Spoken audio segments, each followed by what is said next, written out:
I found it!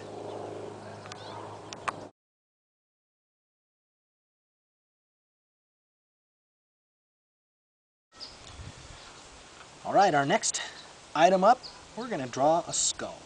We'll start off with a very lightly sketched, simple circle.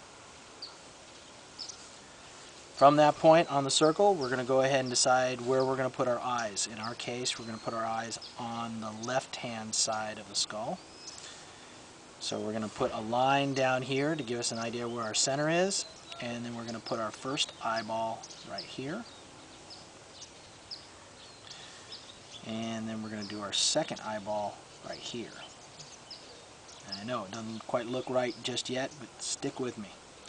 Our next portion of the drawing is going to be our kind of upper, almost like an upper lid, but it's the upper bone slightly above the eye socket itself. And in our case, for the cool skull, he's got to have kind of an intense look. Okay. Next stop after that, we're going to go ahead and draw the nose. And the nose for a skull, of course, doesn't exist. We just have a little big, creepy looking kind of a hole. Set that up, and you can see he's already starting to look exactly like we want him to. Very cool skull. Next stop on our list is create the first cheek.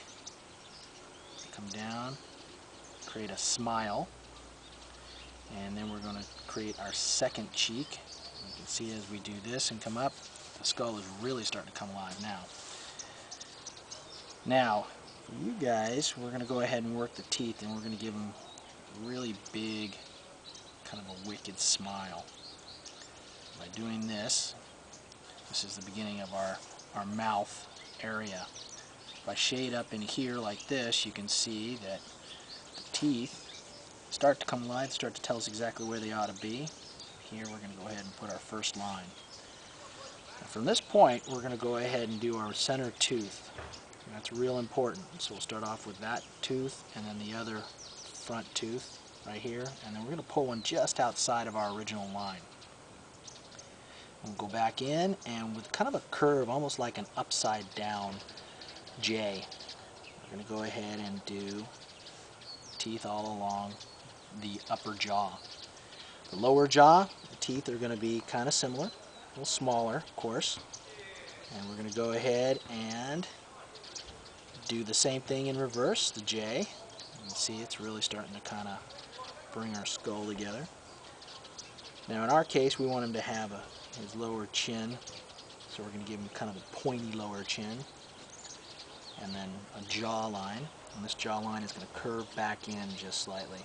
And again, you can see he's got this kind of a cool, don't mess with me kind of look. Or like I just had a really good meal kind of thing. There we go. Now, at this point, we've pretty much done all of our basic lines. We're going to go back in and add a few details before we hit the larger black areas. You always want to color your black areas last, not first. So above each of the teeth, we're going to run these lines that kind of pull up and pull the image together, kind of connecting the bones and the teeth together in the jawline. And then we're going to add some lines up underneath here, and then a little triangle for reflection right here. Finally, we're going to go back over here, and we are going to go back into the eyes and the nose. And you're going to see how we're going to do with the overall shading. If you look at this,